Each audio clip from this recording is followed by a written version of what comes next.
Bonjour. Alors aujourd'hui, présentation du numéro 39 de Warhammer 40 000 Combat Patrol. Et alors je sais, la semaine dernière je vous avais dit que je ne le prendrais pas quand je vous ai présenté le numéro 38 avec la deuxième partie donc du Méta Brutus. Mais il se trouve que j'ai changé d'avis parce que tout simplement je suis allé à ma maison de la presse préférée et comme d'habitude il m'avait mis de côté le numéro de la semaine. Et je venais leur dire que je ne le prendrais pas. Et ils me l'ont sorti. Et j'ai eu quand même une sacrée révélation, une sacrée surprise, en voyant déjà cette couverture qui est absolument magnifique, hein, avec une très belle illustration, et les figurines montées et peintes que vous voyez en dessous. Voilà, et ça, franchement, ça change tout. Franchement, sincèrement, voilà, quand vous voyez les figurines, etc., ça vous donne qu'une envie, c'est de l'acheter. Donc ça, c'est super. Et c'était pas la seule surprise. Parce que figurez-vous que si on voit si bien la couverture, c'est que les grappes sont, pour une fois, au verso donc, de ce numéro. Et la surprise était de taille, je vais vous montrer ça. Puisque là, vous voyez, il n'y a pas une ni deux, mais 3 grappes de pièces pour monter ces 5 figurines de Garde Fantôme Eldari. Et vous avez la totale, vous avez tout, vous avez les socles. Et logiquement, ça ne veut dire qu'une chose, c'est qu'il y a des pièces en trop, entre guillemets, certainement des armes, des membres, des têtes, j'en sais rien. Mais une chose est sûre, c'est que si vous voulez me pousser à l'achat, il y avait pas mieux à faire, parce que moi j'adore les pièces en trop et j'adore récupérer des pièces à mettre dans mes boîtes à rabio et à utiliser donc pour mes kits bâches. Donc écoutez, sans plus tarder, moi je pense que on a tous envie de voir ce que donnent justement ces fameuses pièces, et ensuite on verra ce que donne le fascicule, qui à mon avis sera bien complet là aussi, à la fois pour le montage et la peinture. Alors qu'est-ce que ça donne pour ces grappes? Alors déjà, donc on a bel et bien les 3 grappes pour tous les gardes fantômes, mais surtout on va commencer par compter donc les socles. Il y en a 5, ils sont de belle taille, hein. Voilà, donc c'est pas n'importe quel personnage. Et du coup on a la certitude qu'il y a toutes les pièces nécessaires pour faire les figurines en question. Et on va vérifier un truc, puisqu'on m'a montré où c'est qu'il fallait regarder. Vous voyez que ces figurines datent de 2012, et j'ai envie de dire, ça se voit, mais ça n'enlève rien à leur qualité, parce que bon, même si elles ont donc 14 ans, c'est quand même de bien belles pièces que nous avons là. Regardez ça, voilà, vous avez là, j'allais dire des armes lourdes, on verra ce que ça donne pour le nom de ces armes tout à l'heure, mais vous avez des espèces de haches, des épées, vous avez donc ces armes qu'on retrouvera dans les autres grappes. Certainement aussi de quoi monter bien évidemment les figurines, faire les jambes, les bustes, etc., les bras. Et là donc on a le reste là. Ici donc vous avez très clairement donc tout ce qu'il faut pour faire les têtes, les membres, etc. Et vous voyez que là aussi c'est beau, quoi. C'est beau, voilà, ça date de 2012, mais c'est beau. Et je suis bien content de les avoir. Et donc là, on verra ce que ça donne. Mais à mon avis, il y a quand même facilement une bonne moitié de ces grappes, de ces pièces qui seront à, comment dirais-je, garder de côté et à utiliser autrement. En tout cas, voilà, vous avez là 3 grappes pour faire les 5 gardes fantômes Eldari, et ça va être génial. Et donc maintenant, ce que j'ai hâte de savoir, c'est un petit peu plus sur ces gardes et tout ce que nous réserve comme surprise le montage et la peinture. Alors, que nous réserve donc ce numéro 39? On va avoir un nouveau scénario, des réserves stratégiques, mais il y avait un cadeau. Il y avait un cadeau avec des espèces de cartes cartonnées, justement, qui sont certainement faits pour faire des petits champs de bataille, on va dire. Et là, vous avez clairement des cartes qui sont pour les orques, et là, j'imagine que certainement pour les nains de l'espace, il nous en avait parlé dans le précédent numéro. Et vous voyez, c'est réversible.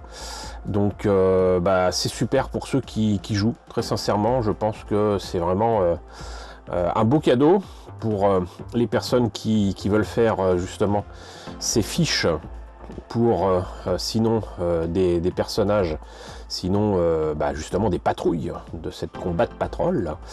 Et c'est super chouette quoi, voilà, vous voyez, c'est cartonné, c'est assez épais et c'est de qualité, donc voilà, on va pas se priver. Mais sinon, le fascicule lui-même, on a quand même là une belle couverture, une belle illustration et des figurines montées et peintes assez sympathiques, hein, franchement, faut quand même le dire et l'admettre. C'est tout beau, mais qu'est-ce qu'il nous raconte de beau là-dedans? Alors, voyons cela. Ce numéro vous propose une unité de garde fantôme utilisable en option spéciale par votre patrouille Eldari. Vous découvrirez également de nouvelles cartes de terrain pour vos champs de bataille. Vous trouverez aussi des guides d'assemblage et de peinture ainsi qu'un scénario afin de tester ces étranges soldats.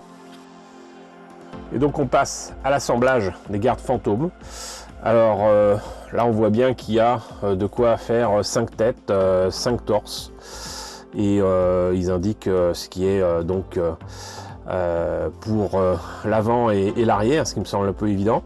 Par contre c'est des pièces visiblement à coller. Voilà, donc rien de bien particulier ici. Je pensais qu'il y aurait des pièces supplémentaires à ce niveau-là, mais ce n'est pas le cas.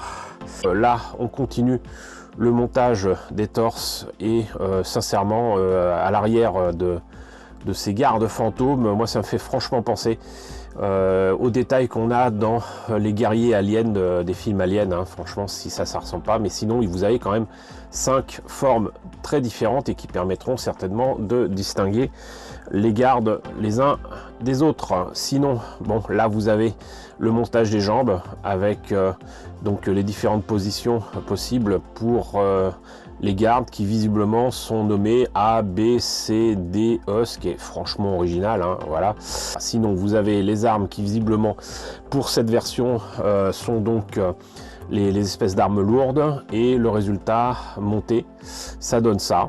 Et franchement c'est pas si mal, hein, c'est pas si mal. Et qu'est-ce qu'il dit? C'est les gardes fantômes sont de puissants guerriers toujours prêts à aider leur vaisseau monde. C'est le cœur lourd que nous faisons appel aux esprits de nos ancêtres pour garroyer à nouveau, conscients que chaque nouvelle odyssée les expose à un grand danger, même s'ils acceptent volontiers ce fardeau et qu'ils se sacrifieraient 1000 fois pour nous, les vivants. Risquer de les perdre chaque fois qu'ils partent au combat nous affecte d'une manière effroyable. Et oui, puisqu'en fait ce sont des armures habitées par des guerriers Eldari.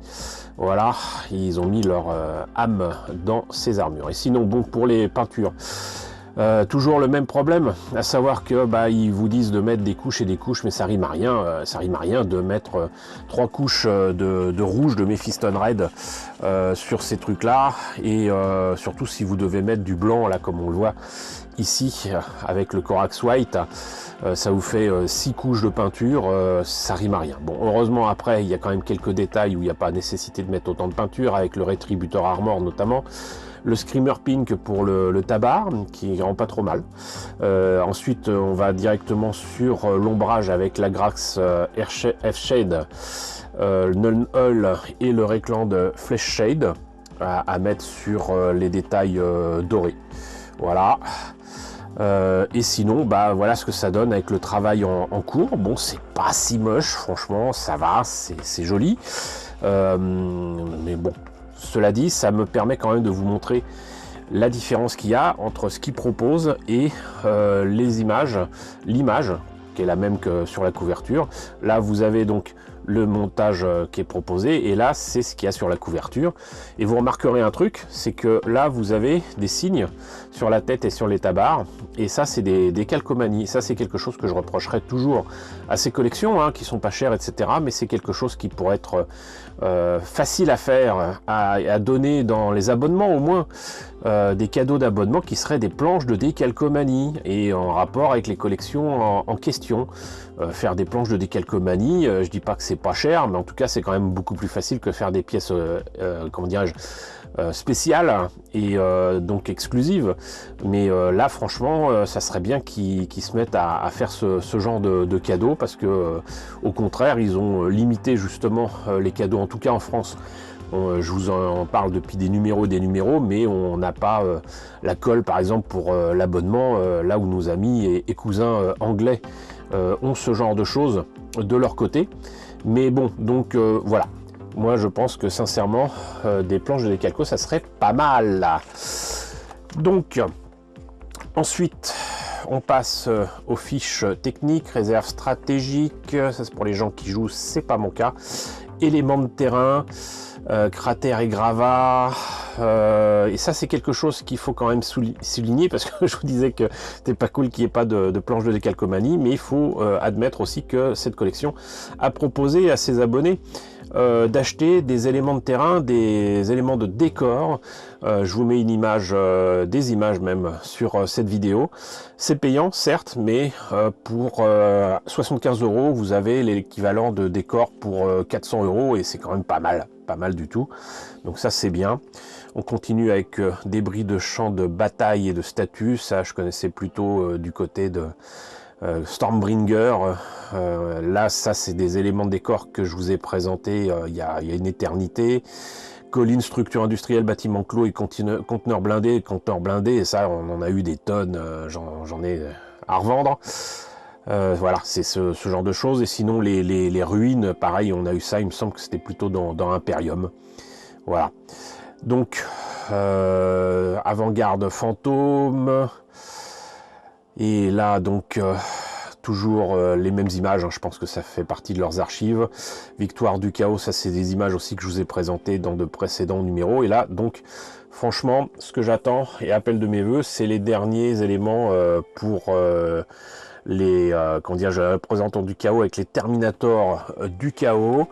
Et sinon bah il y a le 41 qui comment dirais-je, ne m'inspire pas beaucoup. Alors ça m'a l'air d'être une très belle figurine, mais ce boss de guerre en méga armure orc, je sais pas si je vais le prendre. Sincèrement, je changerai peut-être d'avis en voyant les pièces, hein. Ça a l'air d'être une très belle figurine avec ses armes, la partie armure, etc. Mais les orques, c'est pas mon dada. Voilà. Donc, bon. On verra bien. Ce que ça donne avec ce numéro 41. Et du coup, voilà, on en a fini avec ce numéro 39. J'espère que cette présentation vous a intéressé. N'hésitez pas à me dire ce qu'il en est dans la section commentaires. N'hésitez pas à liker, n'hésitez pas à partager. N'hésitez pas à vous abonner si ce n'est pas déjà le cas. Coucou aux nombreux abonnés qui nous ont rejoints ces derniers temps. Coucou aux grands anciens qui me suivent depuis 10 ans. Merci à tous de votre fidélité, merci à tous de votre soutien sur Tipeee et sur Paypal. Surtout, prenez soin de vous.